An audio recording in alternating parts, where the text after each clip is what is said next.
สวัสดีจ้าพี่น้องมาจากตลาดแล้วเด้อได้ผักบุ้ง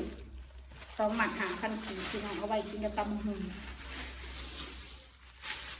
ได้ผักเสริมได้ผักหอมขาดบ่ได้ด้วยพี่น้องเด้อของผมต้องมีติดบ้านไว้จ้า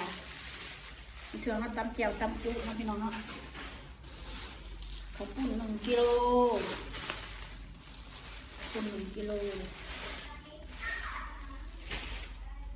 ไฟผ่ากระดับเดี๋ยวนี้ได้ไผ่มาเดี๋ยวพอ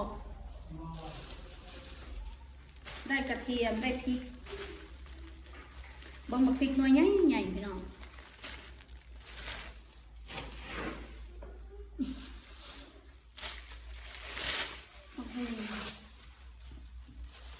ผักไทยเอาตำสิ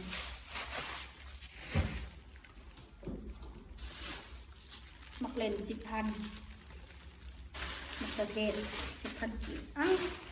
ปลาลืมซื้อมักนาวเนาะไอเผ็ดชื่อมาให้เราน้อยได้ปลาทู1 กิโลน้อย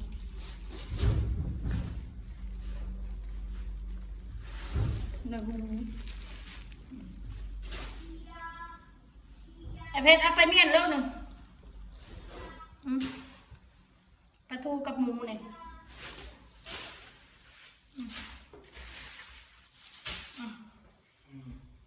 เอาปลาทูกับเนี่ยขั้นเป็นนั่งแม่ไปให้มากคุณค่าเขาเหลือเอาไปโอ๊กไปได้หันดูสิเดี๋ยวถ้ามันยังเมียนก็เอาหมูกับปลาทูนะไปวางไว้ก่อนแบกผัดต่ำมีเลยเนาะพี่น้องความบแบงเขาอยู่ใส่เอาไปไม่ได้กระเป๋าเอาเด้อบัดนี้คอยสิบ้าในส่วนของข่อยเด้อพี่น้องเด้อไผ่สีเสือกับเสือข่อยบ่ได้ให้ไผ่มาว่ามาต้องมาว่าผู้ใดผิดผู้ใดถูกข่อยผิดผู้เดียวซะ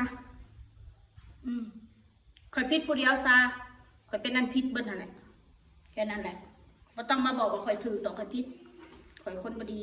เขามันคนดีสิเว้าเรื่องตั้งแต่เอาเงินเอาคำกันก่อนแหละมันยืมข่อยยืมมันประมาณนั้นพี่น้องกันมันก็ต้องอาศัยกันแม่นบอกพี่น้องอันนี้ก็ได้มันหนักเนาะทรายเพียง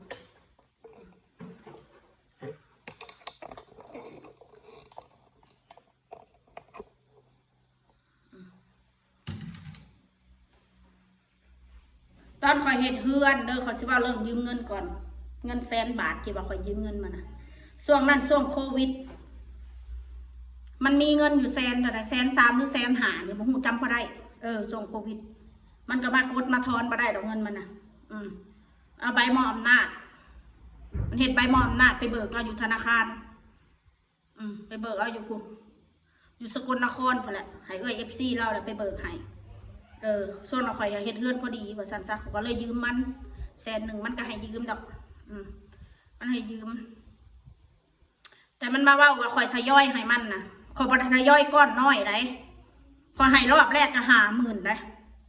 โอนให้มันเงิน100,000ก็โอนให้มันรอบแรกนะ50,000 บาทประมาณ3 หรือ 4 เดือนนี่แหละฮอดบ่ว่าบ่ฮอดดอกบ่เพิ่นเงินก้อนแรกเด้อนี่50,000 บาทแล้วมันมาบอกว่ามันมานั่งเว้ามันบอกว่าข่อยทยอยให้มันก็เริ่มบ่ได้เป็นก้อนมันเว้าหั่นนะซึ่งมันบ่แม่นความเป็นจริงแล้วมันบอกว่าทยอยให้จนมันบ่ได้เงินก้อนมันเว้าฮะก้อนแรกเขาก็ให้มัน50,000 2 กับ 20,000เที่ยว2 กับ 20,000แล้วก็เที่ยว3ก็สิแม่น11,000 หรือ 20,000นี่แหละก็จนเบิดมันก็ข่อยก็บ่ได้คิดว่ามันสิมาแบบว่ามันอยากได้เงินเป็นก้อนเฮาก็คิดว่าน้องกันหั่นนะพี่น้อง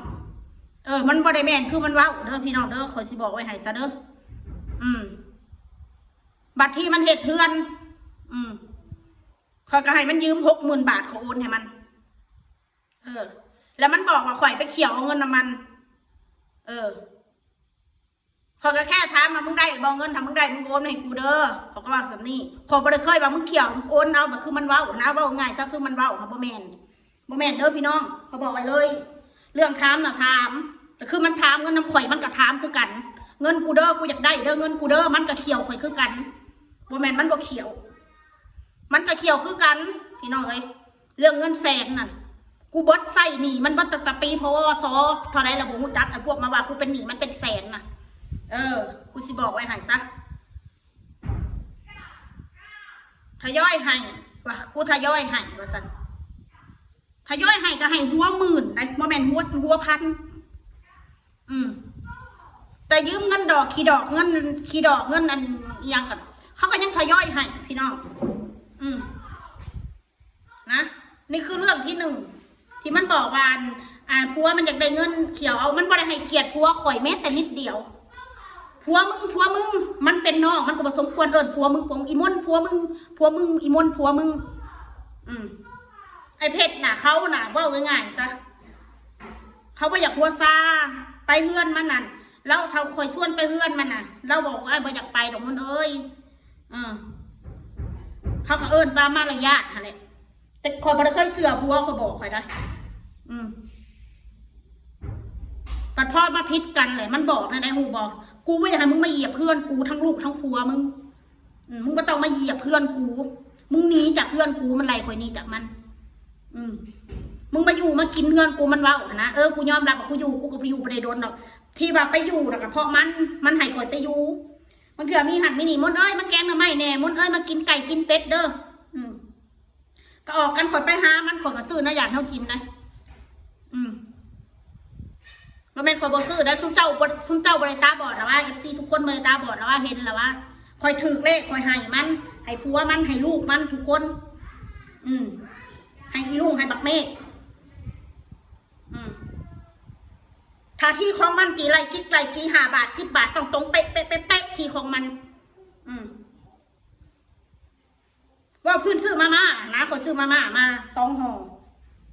คนเฮาเลยน้องอยู่น้ำกันนะคนถามข่อยว่ามุ่นว่ะมันลายเถื่อแล้วพิษกับมันน่ะพี่น้องพอบอกอยากว่ามึงซื้อเท่าไรมาม่าเนี่ยว่าสันมึงซื้อเท่าไรมาม่าว่าสันอันก็สิเอาเงินให้ว่าสันบักเมฆกินของอีมานะว่าสันเฮาละตึ๊กตัวใจเฮาน่ะมันตึ๊กโลดนะเอาคือสิเอาเงินให้เงินมาม่าซองละ9,000 กีบข่อยก็เลยว่าก็กินโลดแหละสิอยากเอาให้ให้นังบักเมฆกินก็กินโลดสิอยากเอาให้ให้นังก็บอกแล้วคนเฮามันก็หาเงินเนี่ยคือกันเนาะแบบว่าโต๊ะนี่แบบว่ากูบ่ยอมแบบจะกินของซูฟรีนะที่ผ่านมาก็กินฟรีตลอดกันหลายอย่างเฮาบอกว่าดอกก็ว่าน้องเฮ็ดก็ว่าน้องเฮ็ดได้ซะว่าเพิ่นเอ้ยน้อง6 คนนี่ข่อยก็หักมันแพงมันแล้วกูหมู่พี่น้องเอ้ยแต่มันเฮ็ดให้ข่อยเสียใจกูหมู่ก็คือมันนี่แหละเขาบอกไว้ซะเด้อมันไล่คนนี้จากเพื่อนมันข่อยย่างออกทั้งน้ำตามึงจะมาเหยียบเพื่อนกูบ่ต้องการให้มึงมาเหยียบเพื่อนกูทั้งลูกทั้งผัวมึงมาขี่เพื่อนขี่จ้างกูขี่ขอกระล่างมึงเถื่อขอกระโบเห็นขอกระโบได้ล่างพี่น้องข่อยกระโบหัวมันห่วงเพื่อนขนาดนั้นข่อยโบหัวนะเพราะว่าข่อยก็เคยมีเพื่อนคือกันข่อยคิดว่าคอมันล่างได้อีมาน่ามันจะเข่าห้องอีลุงหลอกก่อนปั๊บบ่ให้ลูกข่อยเข่าห้องนะมันลูกมึงเล่นขี้ดินลูกมึงเปื้อนคนเฮาหนะลานนะพี่น้องเพื่อนจะล่างตีนล่างขามันมึงเอามันล่างแข้งล่างขามันเขาไปอยู่น้ำเอื้อยก็เอาไปอยู่แน่เด็กน้อยมันเคยอยู่ห้องแอร์เนาะมานาเนาะมันก็อยากเขาไปอยู่ในห้องแอร์ข่อยน่ะป้าโตขึ้นพร้อมคนใจอยู่ในใจคนนี้พี่น้องเลยอีลุงข่อยแพงมันสำใดข่อยเลี้ยงเอามันไปเลี้ยงอยู่ระยองอีอ้นมันบอกข่อยว่าอะไรมึงเอาลูกกูไปเลี้ยงมึงเอาเงินเข้ากระเป๋ามึงเงินFCฝากให้ลูกกูมึงกับผัวมึงอมมันว่ามึงบ่ได้เสียเงินมาตะบาทเดียวผัวกูขับรถมาแต่ละย่องมาหักเอาลูกมึงสกลนครทั้งไปหักทั้งไปส่งพี่น้องมันว่าข่อยบ่ได้เสียเงิน FC ไปเบิ้งคลิปนั่นว่า FC ให้ลูกมันเท่าไหร่ไปเบิ้งเสื้อผ้ามันซื้อให้ลูกมันมีอยู่เทื่อเดียวตอนอยู่น้ำข่อยFC ซื้อให้เป็นข้าวต้มขนมเงินเขาก็ให้มัน200 300กระซ้ำนั่นแหละอยู่น้ำป้าน้ำลุงเขาบ่ให้เงินหลายดอก FC เขาก็บ่ได้งูถ้าให้เงินไปนะอีลุงมันบ่ได้ใส่ดอกมันต้องเป็นป้าเป็นลุงมันใส่มากกูก็ซื้อสู่ลูกมันกินสิว่าได้ซะกูบ่เคยได้อาศัยมึงกูบ่ได้เคยได้เดือดร้อนเงินมึงมันเว้าสิข่อยพี่น้องข่อยยืนให้ทั้งน้ำตามันเว้าสิข่อยเจ็บชั้นใดข่อยบ่เคยอยากออกมาเผยแผ่มาเว้ามันท่าให้ข่อยว่ามึงตั้งกล้องเนี่ยมันว่ะมันท่าข่อยตั้งกล้องพิษกับมันนะนะมันบอกว่าเว้าไปบ่มีประโยชน์ดอก ว่าพื้นครอบครัวบ่มีประโยชน์แต่พอมันมีประเด็นกับข่อยเป็นยังมันคือสื่อให้คนเขาหูว่ามันผิดกันกับข่อยบ่เคยเสียดทำลายมันแม้แต่นิดเดียวเลยอีอ้นนะข่อยบอกไปเลยข่อยบ่เคยคิดสิทำลายมันนะแต่มันผู้ใดไปว่าโทรศัพท์โทรไปหามันบอกแต่พื้นข่อยบอกข่อยเป็นหนีมันหนีแล้วก็คือมันว่ามันน่ะนี่ธนาคารข่อยก็บ่อยากให้มันเกินข่อยก็ใส่ให้มันบ่แม่นเด้อพี่น้องให้ก็บ่แม่นถามอ้นน้อยเด้อเงินธนาคาร30 ล้านอีอ้นน้อยเอา20 ล้านข่อยเอา10 ล้านนะแล้วเงินนี่มันเบิดงวดสุดท้ายของธนาคารนี่เรื่องไฟแนนซ์รถยังฮู้แล้วก็เรื่องยืมนอกระบบอีกก็ยังอันนั้นเพราะว่าข่อยกระจายดอกคูเดือนมันบอกว่าถ้าว่ายืมหนี้เขาเจ้ากะจ่ายแต่ดอกบ่มีต้นจักเถื่อว่าซั่นเงินดอกได้กูมีดอกกูกระจายดอกกูบ่ได้หนี้น่ะมึงสิมาบังคับให้กูเอาเงินต้นและดอกให้มันบ่แม่นมันเรื่องของกูบ่ได้เดือดร้อนเงินมึงสิว่าอะไรกูยืมหนี้มึงมาใน4 ปีแล้วยืมหนี้นะมึงมาใน4 ปีมึงกระทำความเดือดร้อนให้กูมึงมาประเทศไทยมึงเดือดร้อนกลางค่ำกลางคืนกูก็ขับรถไปกับผัวกูไปหับไปส่งมึงคือกัน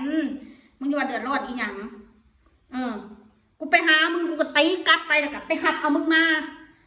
กูซอยเรือมึงกับทุกอย่างมึงว่ามันบ่เคยได้อาศัยของ YouTube กูก็เฮ็ดด้วยน้ำมือตีนกูเองแม่นกูยอมรับกับผัวมึงสอนว่ะมันไปอยู่น้ำข่อยอยู่ระยองกูบ่ได้มักได้เฮ็ด YouTube คือมึงกับผัวมึงนั่งกินข้าวแล้วให้คนมาคอมเมนต์ว่าให้กูบ่ได้มักได้ว่ะสุดท้ายมันก็คืนน้ำลายคือกันกับบักกะหน้าแหละมันบ่เอาถ้า4 ข้อยบักหน้า4 ข้อยผู้อื่นดีกว่าสุดท้ายมันก็คืนน้ำลายมันเองมันก็กลับคืนเอากันรักเอากัน FC ก็จนพอบ่อยากเว้าพี่น้องบักหน้าพอบ่อยากเว้าให้มันดอกบักหน้ามันเป็นคนดีก็ยอมรับบักเมฆลูกมันข่อยแพงร้านน่ะข่อยแพงพี่น้องเอ้ยเห็นหน้าแลนกอดโลดร้านน่ะหอมชุดมันบ่สิมาดมลูกข่อยบ่มันบ่สิมาจับลูกข่อยบ่มีจ้ะข่อยเบิ่งบัดพฤติกรรมมันเฮ็ดหยังคิดเล็กคิดหน่อยเรื่อง10,000 20,000ก็คิดเล็กคิดหน่อยถูกเลขข่อยก็ให้ถึงมันสิบ่แม่นหลายก็น้ำใจข่อยถูกตลอดถูกเลขน่ะพี่น้องซื้อเป็ดซื้อไก่ซื้อเครื่องดื่มซื้อหั่นซื้อนี่ซื้อกินมันว่ามันบ่เคยได้อาศัยข่อยไปนอนเฮือนมันกับมันนอนนี่เด้อบ่ต้องเมื่อน้องอยากให้นอนก็นอนทางพี่อ้ายแต่บ่อยากให้นอนเกรงใจละกาหน้าเขาก็มีครอบครัวแล้วเราน่ะเกรงใจไอ้เพชรนะมันว่าข่อยเอาลูกมันนี่สิ่งที่ข่อยเสียใจที่สุดเนี่ยเฮ็ดช่อง YouTube ให้อีลูกแล้วก็ยึดเอาคืนมันว่ามันบ่ได้เงินใดเฮ็ดให้อีลูกนั่นมันบ่ได้เงินใดบ่ยึดเอาคืนมันเป็นช่องลูกข่อยช่องเฮ็ดมานำกันช่องมาหน้าน้อยมันไม่ได้เงินแต่พี่น้องเอ้ยมันจะเอามันเอานะไหมสิบาทจังใดซะมันมาว่าเฮ็ด YouTube ให้ลูกกูมึงก็เอาคืนช่วงนี้เฮ็ด YouTube ให้อีลูกตอนน่ะฮะมันยังคันผ่านสั่งรายได้ซ้ำจนค่อยได้ลูกข่อยออกมาถ่ายคลิปแล้วมันจังได้สั่งรายได้ได้ช่วงเฮ็ดให้อีลูกน่ะมันคันได้เงินได้คำพี่น้องเอ้ยมันเว้าออกมาเบิดตั้งแต่ปีเท่าใดมันเว้าออกมาเบิดพี่น้องเอ้ยมันเว้าเห็นหยังมันว่าข่อยทวงบุญคุณมึงสิทวงให้หยังก็มึงก็ยังทวงมึงก็ยังเว้าเมื่อวานนี่มึงก็เว้าคิดถึงกูมึงมานั่งเว้าถึงกูเลยเมื่อวานนี่จนอีอ้นน้อยถามว่าเอ้ยเจ้าไปเฮ็ดคลิปเอาไปก็เฮ็ดถึงเอ้ยมึงอ่ะแหละมึงฝากบอกมาโลดว่ะมึงสิมาเฮ็ดถึงกูเห็นหยังโอ้กูหูแล้วมึงเว้าถึงกูมันได้ยอดวิวมันได้เงินใส่กระเป๋ามึงกูก็สิถือว่าเว้าคือมึงเว้าซะเพราะว่ามันบอกนะเด้ว่าข่อยถ่ายคลิปลูกมันแล้วเอาเงินเข้ากระเป๋าข่อยยังพันละได้เลยข่อยเลี้ยงลูกมันนะข่อยบ่ได้ให้มาเลี้ยงลูกมันได้พี่น้องนะมือขึ้นเฮือนมันบอกหรือแต่งงานมันขบหูดอกเขาโอนนะมัน11,000มันก็ได้โอนเงินน่ะคืนมาเอาให้ร้านซะบ่เอาดอกโอนคืนนั่นหลังจากแล้วงานมันก็โอนคืนมาให้ข่อย10,000นะคือมันเล่าอันนี้มันตรงอันนี้อันใดตรงก็คือตรงอันใดที่ว่ามันออกก่อนน่ะข่อยไปถามเพิ่นทีหลังน่ะบ่แม่นเพราะว่าทางเงินธนาคารเดือนที่แล้วน่ะข่อยก็โอนน้อยโดนปรับ130,000 มันว่ามันสิไปออกก่อนได้จังใดมันก็บ่มีคือกันเงินไฟแนนซ์รถมันข่อยก็เป๊ะมื้อในวันที่5มื้อนี้เขาโอนน่ะมันแล้ว1,000 กว่าบาทนะที่ว่านั่นเงินบักหุ่งวันที่16ค่อยจะเอาให้มันบางเทื่อเขาก็เลย2-3 มื้อเขาจังให้มันก็สิเป็นหยัง แต่มันบอกว่ามันออกให้ก่อนเบิดมันออกมันบ่แม่นกูกล้าสาบานเลยบอกบ่แม่นเนาะมึงมาออกเงินเดี๋ยวกูแต่ละเถื่อนะมันบ่แม่นเงินเอามาก็เอากะกิโยนน้อยข่อยรถจักรมันเข้าไฟแนนซ์กับข่อยมันสิบาทได้ซะมันเบ้าคือว่ามันนี่บ่เคยได้อาศัยไผเพิ่งข่อยมันไปเมืองไทยมันบ่เคยได้อาศัยไผเพิ่งข่อยบ่ขอถามแน่มันไปเฮือนข่อยซื้อนะอยากแนวกินให้มันกินโคบ่ให้มันจกแม้แต่บาทเดียวแม้แต่เติมน้ำมูกน้ำมันหลุดข่อยยังบ่ให้มันจกมันกำเริบเสริมซามันว่ากูยืมหนีมึง4 ปีแล้วเลย4 ปีกูก็ใส่มึงวัดคูบาทวัดทุกสตังค์ถ้ามึงสิบอก4 ปีถ้ามันบอกฮอด4 ปีก็แล้วแต่มึงกูคิดว่ามันบอกฮอดสิบอกไว้ให้ซะแล้วเอาขึ้นเงิน FC ฝากมาให้เรื่องมันคลอดลูกว่าอันเงิน FC ฝากมาให้สิเบ้าอีกเด้อบัดนี้ข่อยซอยมัน5,000 บาทซึ่งผัวนี่รับรู้นำโอเคข่อยสิซอยน้องข่อยเด้อคลอดหลานซอยอีอ้น5,000 บาทเพราะว่านางน่ะบ่มีเงินนางมีทองอยู่บาทนึงสิเอาทองไปขายข่อยเลยบอกว่าต้องขายดอกเดี๋ยวกูสิโอนไปช่อยดอกว่ามึงบ่มีเลยบอกว่าก็มีอยู่มันว่าข่อยเลยโอนไป5,000 บาทมันว่ามันน่ะบ่พอเงินมันบ่มีมันว่ามันจะเอาสอยไปขายแล้วมันจะไปยืมเงินไผแล้วเขาบ่ให้มันยืมนะมันมาสอนสู่ก่อยพังนะข่อยก็เลยโอนไปให้มันอีก15,000เป็น20,000 บาทแล้วข่อยคิดตัวมันเงิน FC โอนให้มึงว่ะเพราะว่าหยัง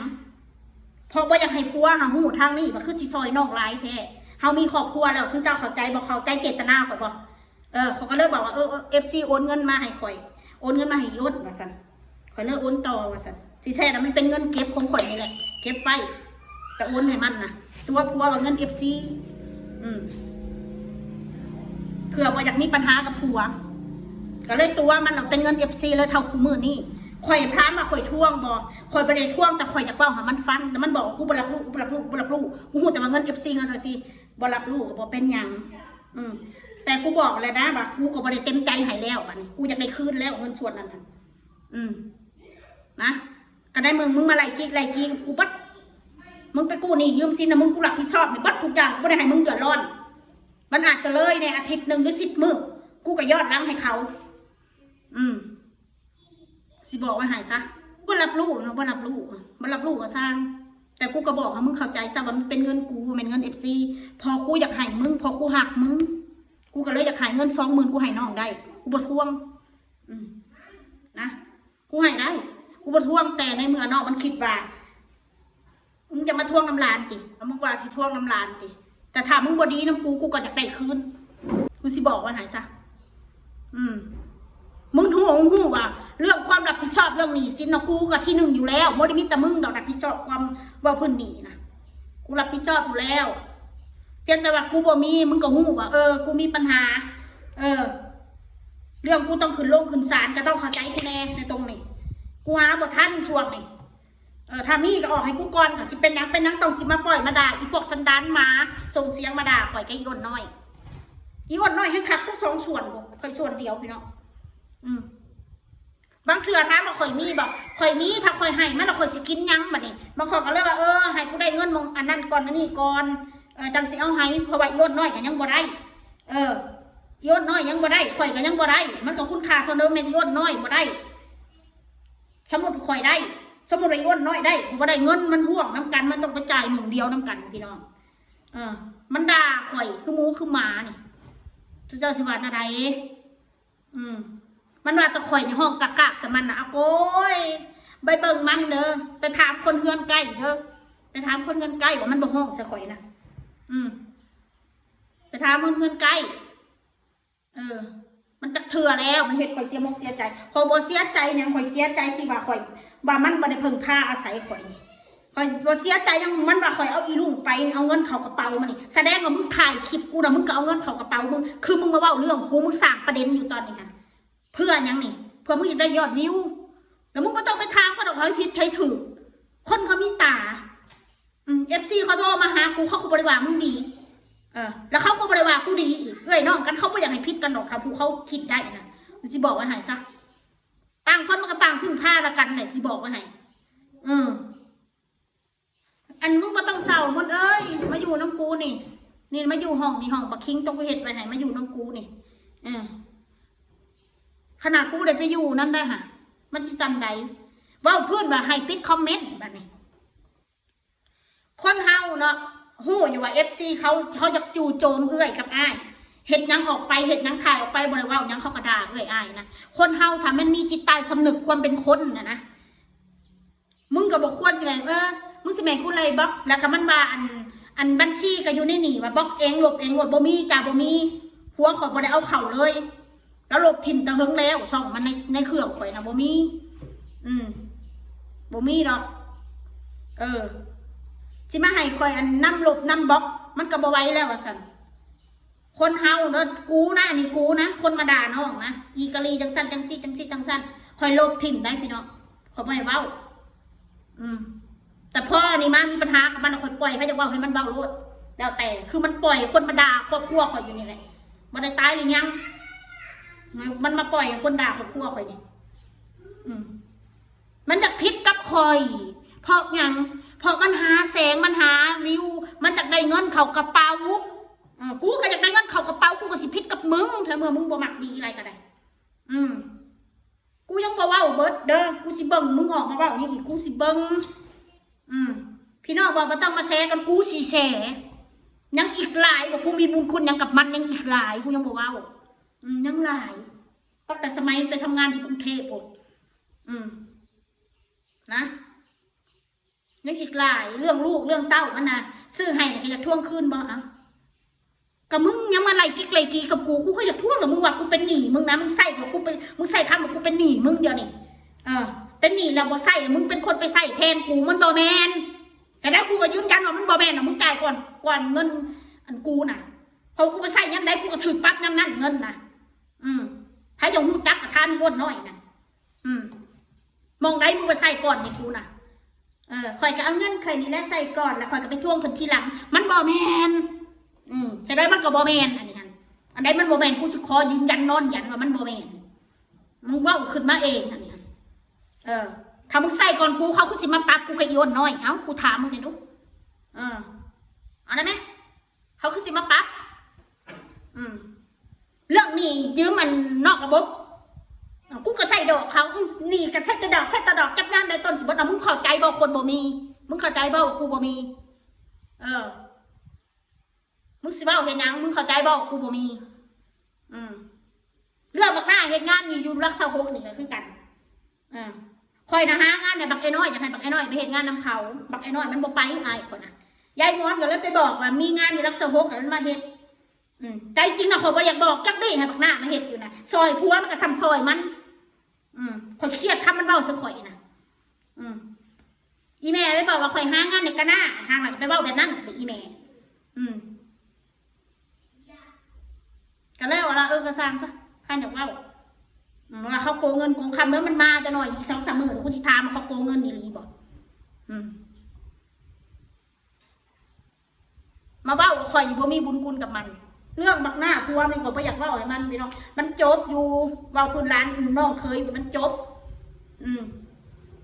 มันรู้จักความอยู่มันรู้จักป้ารู้จักลุงมันรู้เมียมันบ่ถือก็กับข่อยมันเห็นหน้าข่อยประมนลุงเพชรมันก็ยังทักยังถามได้ปากกาหน้าอันนี้ข่อยยอมรับเลย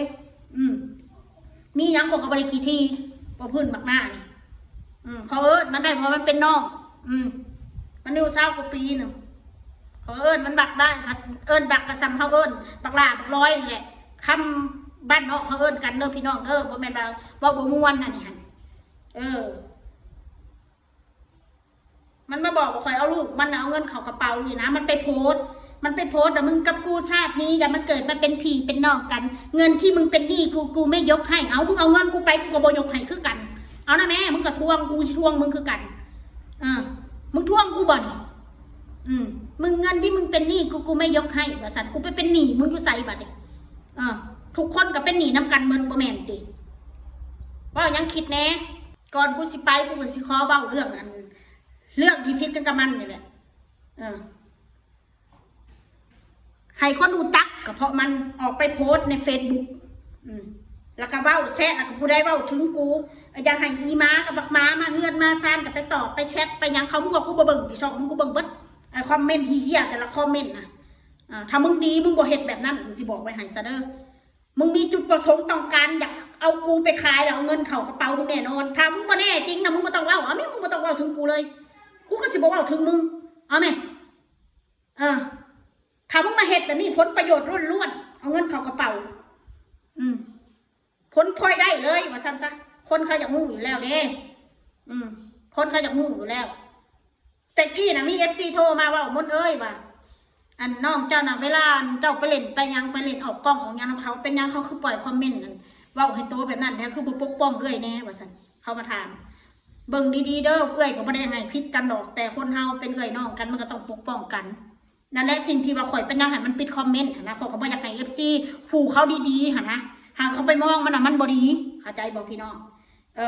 แต่นี่เราก็เลยบอกว่าเอ้ยเบิ่งแล้วล่ะมันอยากได้ประเด็น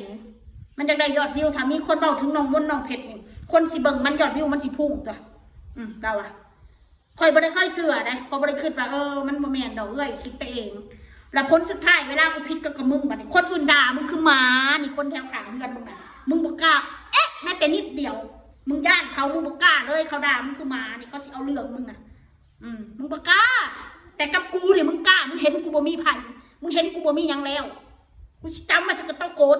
เงากูนี่คำบอกของมึงน่ะมึงบ่ต้องไปประกาศว่าบ่เอามันแล้วกูม้วนบ่เอามันแล้วมึงถามกูว่ากูเอามึงบ่อ่ะกูบ่เอามึงแล้ว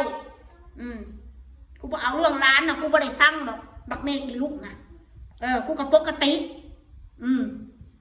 กูบ่สั่งเรื่องร้านน่ะมึงสิบอกไว้ให้แต่กูอยากให้สิ่งที่กูเว้ากูอยากได้พวกมึงคุณบอกกูเว้ากูอยากให้มึงฮู้ว่าการละครั้งหนึ่งกูก็เคยให้ลูกให้หลานมึงเคยให้มึงเงินกูถือเลขกูก็ให้มึงกูมาแต่มุกดาหารกูหอกห้อยคอห้อยแข้งกูเสนอหน้าเองบัดว่าซั่นกูซื้อหยังมากูเสนอหน้าอันนี้กันกูบ่ได้เว้าหยังดอกอย่าอ้างว่าซั่นมึงก็จะอ้างมึงอ้างเฮ็ดหยังซะลูกกูสิเข้าเฮือนมึงสั่งให้ลูกปิดเฮือนแม้แต่ห้องโถงนะมึงยังปิดบ่ให้อีมาหน้าลูกกูเข้าไปเฮือนมึงหั่นเฮือนมึงเป็นสิพิเศษพิโสมันจะทางไหนราคาหลาย10 ล้านบาทก็จังสิว่ากระดอกกระเดี่ยเลยเข้าใจอยู่หรอกมันโชกกระปกอันนั้นเข้าใจเขาเข้าใจเบิดอะไรพี่น้องนั่นแหละสาเหตุเป็นยังขอจังบ่อยากไปเนี่ยบ่อยากไปเนี่ยก็อยากก็เขาก็อยากไปเล่นน้ำนองน้ำนุ่งนะไปว่ามองมวยกันคลายเครียดกันพอได้เจอกันกินข้าวกินน้ำมันเห็นคนอื่นพูดดีกว่าคอยมันเบ้าเถอะมันเบ้าถากหน้าเขาหรือเบ้าผู้ให้ขี้ร้ายดำมันเบ้าสนาเฮามันบ่สมควรพัวมึงก็อ้วนมึงก็เตี้ยนะมันทั้งที่โตมันเองก็บ่ได้งามนะพี่น้องมันเบ้าบ่ให้เกียรติกับเอาพัวมึงนะคนบ่มักที่สุดคือมันเนี่ยเพชรพัวมึงเนี่ยนะเขาบ่มักพี่น้องเอ้ยมันเป็นการบ่ให้เกียรติกันชื่อเจ้าสิว่านะได้ซะ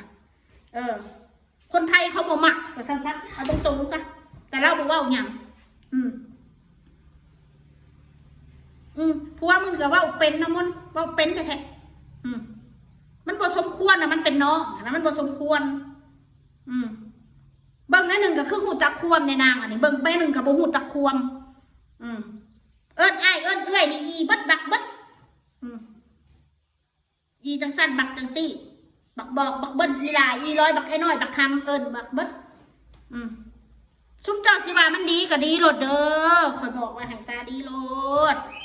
มันก็เฮ็ดเอาแต่ในกล้องมันเว้าม้อยๆบ่โวยวายดอกแต่ใจมันพอแห้งแล้วใจมันนั่นสิบอกว่าให้ซาเอาซ้ำนี่แหละเดี๋ยวมันจะมีตอนต่อไปอีกเรื่อยๆยาวเลยพี่น้องเลยถ้าว่าเห็นหนาเลยล่ะ